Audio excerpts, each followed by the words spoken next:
سورۃ الابراہیم پچھلے ہفتے اس کا دوسرا رکوع شروع ہوا تھا اور صرف ایک ہی آیت ہم سن سکے تھے کہ اس آیت کے اندر اللہ تبارک و تعالیٰ نے یہ بات ارشاد فرمائی کہ یاد کرو جب تمہارے رب نے اس بات سے آگاہ کر دیا تھا کہ اگر تم شکر کرو گے تو میں ضرور تمہاری نعمتوں کو زیادہ کر دوں گا، اور اگر تم ناشکری کرو گے تو بے شک میرا عذاب ضرور سخت ہے۔ اس سے دو آیتیں پہلے حضرت موسیٰ علیہ السلام کا تذکرہ شروع ہوا کہ جس کے اندر یہ بات ارشاد فرمائی کہ موسیٰ علیہ السلام نے اپنی قوم کو کہا کہ اللہ کا شکر ادا کرو کہ جس نے تمہیں تکلیف سے نجات دی، تمہارے بیٹوں کو ذبح کر دیا جاتا تھا، بیٹیوں کو چھوڑ دیا جاتا تھا، یعنی فرعون کے عذاب سے بچا لیا۔ معلوم یہ ہوا کہ کسی تکلیف کو دور کر دینا بھی نعمت ہے۔ ضروری نہیں کہ کچھ ملے، بلکہ اس طرف بھی دیکھا جا سکتا ہے کہ اللہ تعالیٰ نے بہت ساری تکالیف سے محفوظ رکھا ہوا ہے، یا جو تکلیف تھی اسے دور کر دیا ہے۔ کتنے ہی لوگ مختلف بیماریوں میں، پریشانیوں میں مبتلا ہیں، کوئی بے اولادی کا مسئلہ ہے، کوئی بے گھری کا مسئلہ ہے، کوئی کسی میں کوئی کسی میں، کوئی سب کچھ ہونے کے باوجود رشتہ داروں سے تنگ ہے، پڑوسیوں سے تنگ ہے، دوستوں سے تنگ ہے کہ وہ اسے نہیں چھوڑتے، وغیرہ وغیرہ۔ بہت ساری تکالیف جو دائیں بائیں اللہ نے رکھی ہے، اللہ نے اسے محفوظ رکھا، یہ بھی اللہ کی نعمت ہے۔ اس کے جسم کی سلامتی رکھی، یہ بھی اللہ کی نعمت ہے۔ تو فرمایا اگر تم شکر کرو گے تو میں تمہاری نعمتوں میں اضافہ کر دوں گا، اگر ناشکری کرو گے تو ضرور میرا عذاب سخت ہے۔ پھر حضرت موسیٰ علیہ السلام نے مزید اپنی قوم کو کہا، فرمایا وقال موسیٰ ان تکفروا انتم ومن فی الارض جمیعا فإن اللہ لغنی حمید۔ اور موسیٰ نے کہا کہ تم سب کے سب اور جتنے بھی زمین پر موجود ہیں سارے کے سارے اللہ کی ناشکری کریں تو سن لو اللہ تبارک و تعالی بے نیاز ہے، تمہارے شکر کی اسے ضرورت نہیں ہے۔ حمید، اس کی تو صبح و شام تعریف و توصیف حمد و ثنا ہو رہی ہے۔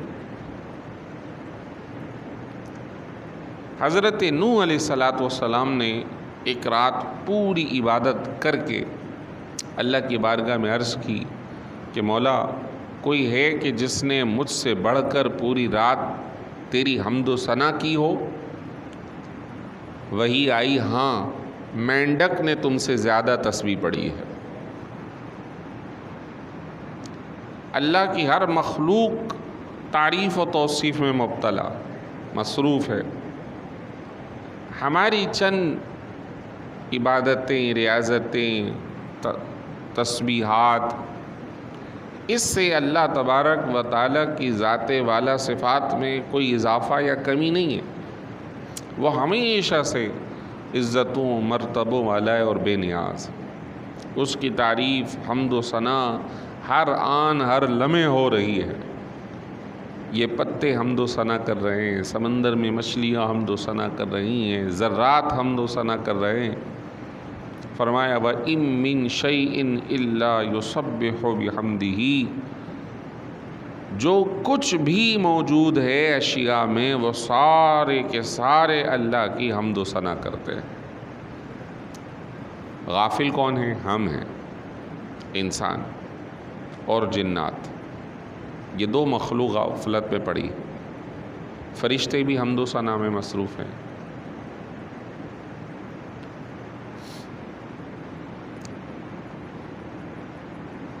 فرمایا الم یاتکم نبأ الذین من قبلکم، حضرت موسیٰ اپنی قوم کو کہہ رہے کیا تمہیں ان لوگوں کی خبر نہیں آئی جو تم سے پہلے تھے؟ من کون کون سے تھے؟ من قبلکم قوم نوح و عاد و ثمود، نوح علیہ السلام کی قوم، حضرت ہود علیہ السلام کی قوم اور حضرت صالح علیہ السلام کی قوم، کیا ان کا تذکرہ تمہارے پاس نہیں آیا؟ حضرت نوح علیہ السلام کی قوم نے جب نافرمانی کی، پوری قوم کو اللہ تعالیٰ نے طوفان میں مبتلا کر کے ہلاک کر دی۔ حضرت ہود علیہ السلام کی قوم نے نافرمانی کی، انہیں عذاب میں مبتلا کیا گیا۔ حضرت صالح علیہ السلام کی قوم نے، تو حضرت موسیٰ کہنا چاہ رہے ہیں کیا تمہیں ان کی خبر نہیں آئی کہ اللہ نے ان سب کو مار دیا، عذاب میں مبتلا کیا؟ کیوں کہ انہوں نے اللہ کی ناشکری کی، انبیاء علیہ السلام کے خلاف گئے۔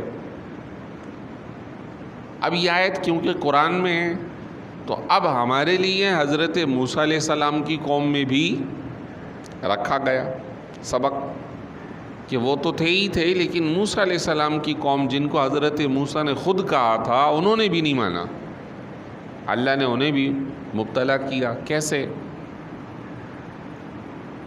ضربت علیہم الذلۃ والمسکنہ، اللہ نے فرمایا ہم نے ان کے اوپر ذلت اور مسکینی کو مسلط کر دیا۔ مسکینی یعنی ایسے لوگ جن کے لیے کوئی آشیانہ نہ رہے۔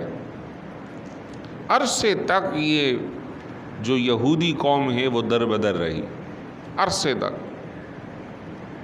انہیں بندر بنایا گیا، انہیں مختلف قسم کے عذاب میں مبتلا کیا گیا۔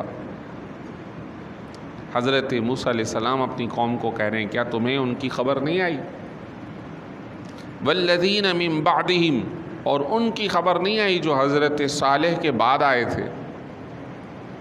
لا یعلمہم الا اللہ، اور کچھ ایسے بھی ہیں کہ ان کو اللہ کے سوا کوئی دوسرا جانتا ہی نہیں۔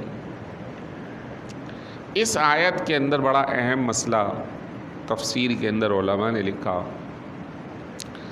کہ حضرت آدم، حضرت نوح، حضرت ہود اور حضرت صالح علیہ السلام کے بعد بھی کچھ قومیں ایسی آئی ہیں جن کا تذکرہ کہیں نہیں ہے، نہ تورات میں، نہ انجیل میں، نہ زبور میں، نہ قرآن میں۔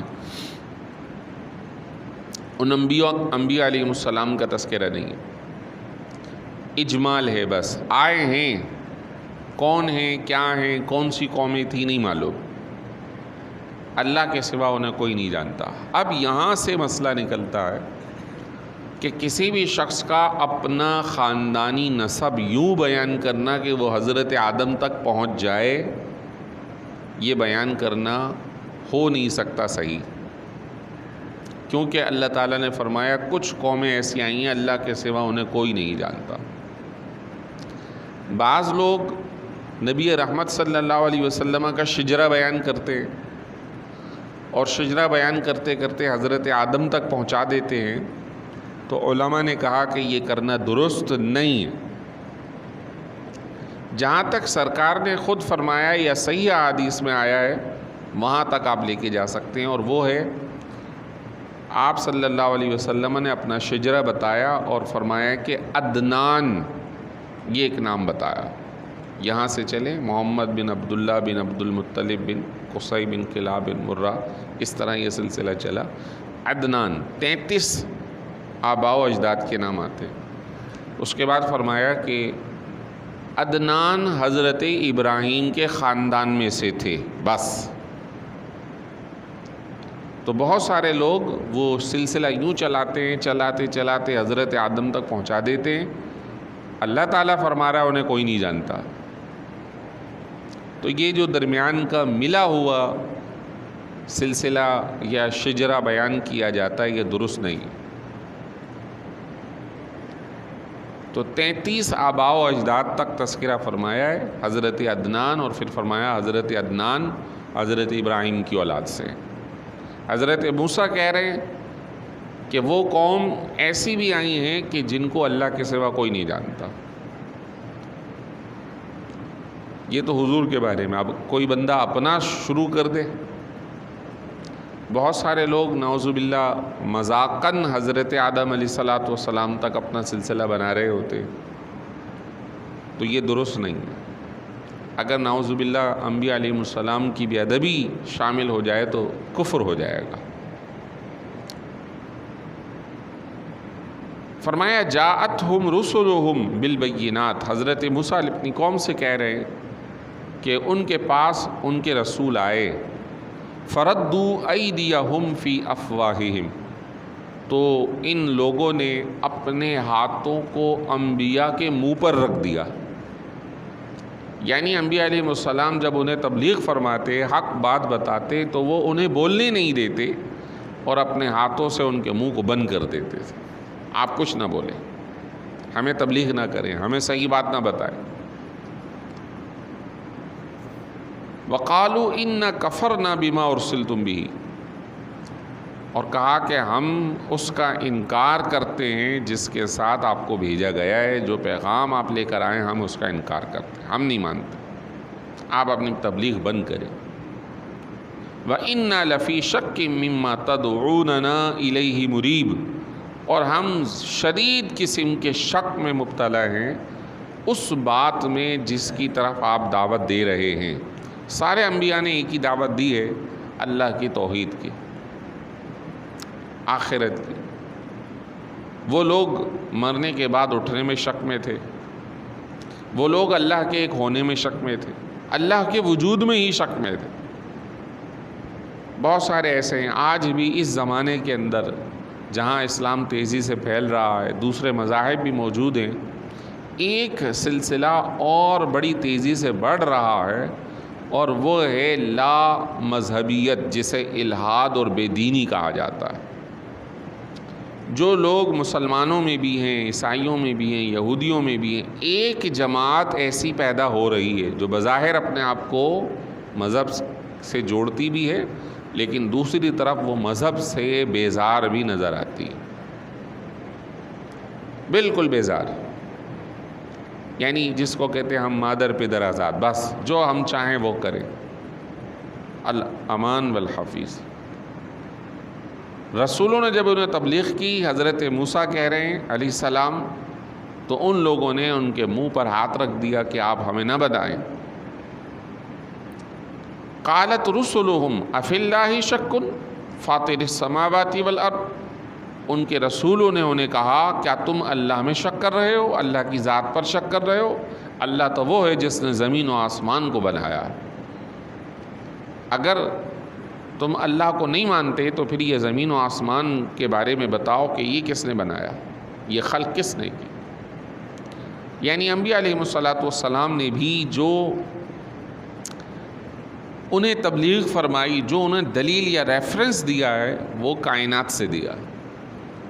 تم اپنے عقیدے کا مسئلہ چھوڑو، یہ بتاؤ کہ یہ زمین یا آسمان یہ کس نے بنائے.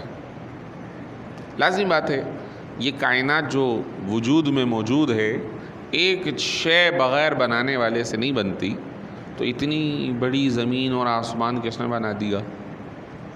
جب تم کہو گے کہ اللہ نے بنایا تو ہم اسی کی تو دعوت دے رہے ہیں کہ تم اسی کو مانو، اسی ایک اللہ تبارک و تعالیٰ کی ذات پر ایمان لے آؤ. فرمایا یدعوکم لیغفر لکم من ذنوبکم ویؤخرکم الی اجل مسمی. انبیاء علیہ السلام ان سے کہتے ہیں کہ اللہ تمہیں بلاتا ہے، یعنی اپنی طرف دعوت دیتا. کیوں؟ لیغفر لکم من ذنوبکم، تاکہ اللہ تعالیٰ تمہارے گناہوں کو معاف فرما دے. ویؤخرکم الی اجل مسمی، اور تمہیں ایک وقت مقررہ تک تم سے عذاب کو مؤخر کر دے.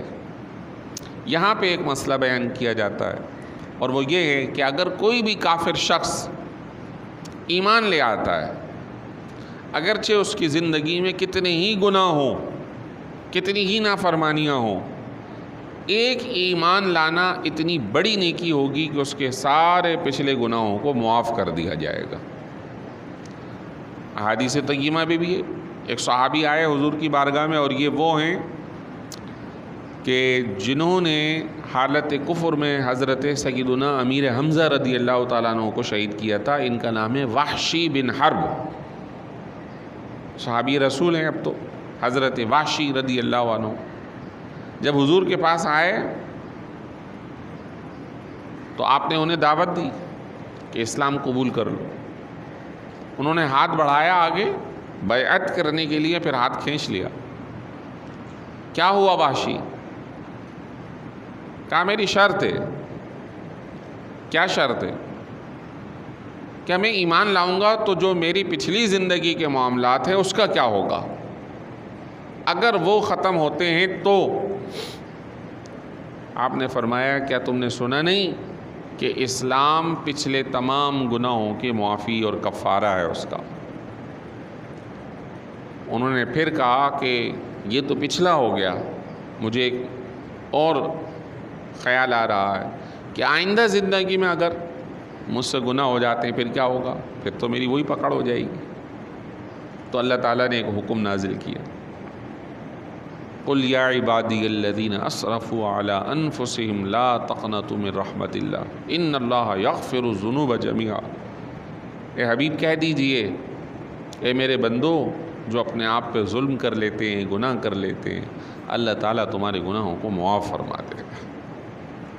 جب انہوں نے اپنے معافی کا سنا تو ہاتھ میں ہاتھ دے کر بیعت کی، اسلام قبول کیا اور حالت کفر سے توبہ کی، اور اللہ تبارک و تعالی کی عطا اور رحمت سے وہ صحابہ کرام کی فہرست میں شامل ہو گئے. کافروں کو جب ان نبیوں نے کہا، حضرت موسیٰ فرما رہے ہیں، تو ان غیر مسلموں نے نبیوں کو یہ کہا، قالوا ان انتم الا بشر مثلنا، آپ تو ہماری طرح انسان ہیں، یعنی ہم آپ پر ایمان کیوں لائیں؟ انسان کے برابری کا دعویٰ گویا انہوں نے کر دیا. انہوں نے مزید کہا، تريدون ان تصدونا عما كان يعبد آباؤنا، آپ چاہتے ہیں کہ آپ ہمیں اس عبادت سے روک دیں جس کو ہمارے آباء و اجداد بتوں کی کیا کرتے تھے. فَأْتُونَا بِسُلْطَانٍ مُبِينٍ، اگر آپ رسول ہیں تو پھر آپ کوئی کھلی دلیل لے آئیں. تو انبیاء علیہ السلام نے ان سے کہا، قالت رسلهم ان نحن الا بشر مثلکم، ہاں یقیناً ہم انسان ہیں، ولکن اللہ یمن علی من یشاء من عبادہ، لیکن اللہ تبارک و تعالی جس پر چاہے اپنے بندوں میں سے احسان فرما دیتا ہے اور اسے نبوت عطا فرماتا ہے. تو اب آپ انسان ہونے کے ناطے سے نہ دیکھیں بلکہ اس ناطے سے دیکھیں کہ اللہ نے ہمیں نبوت کا مقام عطا فرمایا ہے.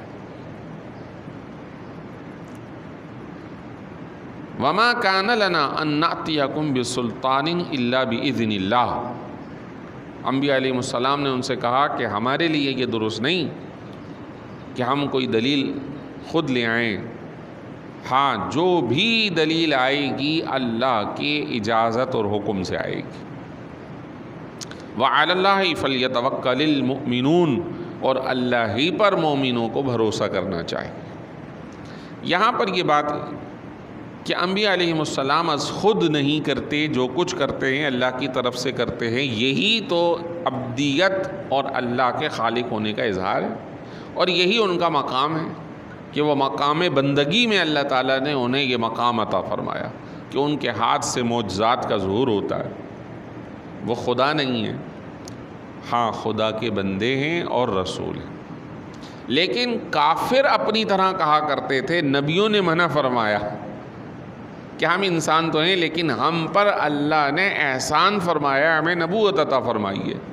بات واضح ہو گئی کہ کافر اپنی طرح سمجھتا ہے لیکن اللہ تبارک و تعالیٰ نے انہیں عام لوگوں سے ممتاز فرمایا، انہیں مقام نبوت عطا فرمایا. احادیث طیبہ میں آتا ہے کہ ہر نبی کو اللہ تعالیٰ نے اس قوم جس کے لیے وہ اترا اس کے اندر ایسا معجزہ عطا فرمایا کہ جس معجزے کو دیکھ کر وہ قوم مسلمان ہو سکتی تھی. لیکن ان کے جو تقاضے ہیں وہ بڑھتے گئے. آپ صلی اللہ علیہ وسلم کو سب سے زیادہ معجزات دیے گئے. آپ کے معجزات کو دیکھ کر مسلمان ہو جانے کے لیے اتنے معجزات کافی تھے. لیکن پھر بھی آپ قرآن و سنت میں دیکھیے بار بار مکے کے لوگوں نے اس زمانے کے اندر تقاضے کیے کہ یہ کر دیجئے، وہ کر دیجئے، یہ کر دیجئے۔ انبیاء علیہ السلام مزید فرماتے ہیں وَمَا لَنَا أَلَّا نَتَوَكَّلَ عَلَى اللَّهِ وَقَدْ هَدَانَا سُبُلَنَا، اور ہم اللہ پر بھروسہ کیوں نہ کریں کہ اللہ نے ہمیں سیدھے راستے کی ہدایت عطا فرمائی ہے۔ یہیں پر یہ بات ہمارے لیے بھی کہ ہم اللہ پر کیوں نہ بھروسہ کریں کہ سب کچھ تو اللہ نے عطا فرمایا، ایمان کی دولت ہمیں عطا فرمائی، صحیح سالم بنایا، نبی رحمت صلی اللہ علیہ وسلم کی امت میں پیدا فرمایا، بخشش کے 100 ذرائع پیدا فرمائے، یہ کر لو بخش دوں گا، یہ کر لو بخش دوں گا، یہ کر لو بخش دوں گا، وضو کر لو تو چہرے کے، ہاتھ کے، آنکھوں کے گناہ جڑ جائیں۔ وَعَلَى اللَّهِ فَلْيَتَوَكَّلِ الْمُتَوَكِّلُونَ، آخری آیت جو نبی علیہ السلام نے اس زمانے میں فرمائی کہ اللہ پر ہی توکل کرنے والوں کو توکل اور بھروسہ کرنا چاہیے۔ اللہ تعالی ہم سب کو بھی اپنی ذات پر بھروسہ کرنے کی توفیق عطا فرمائے۔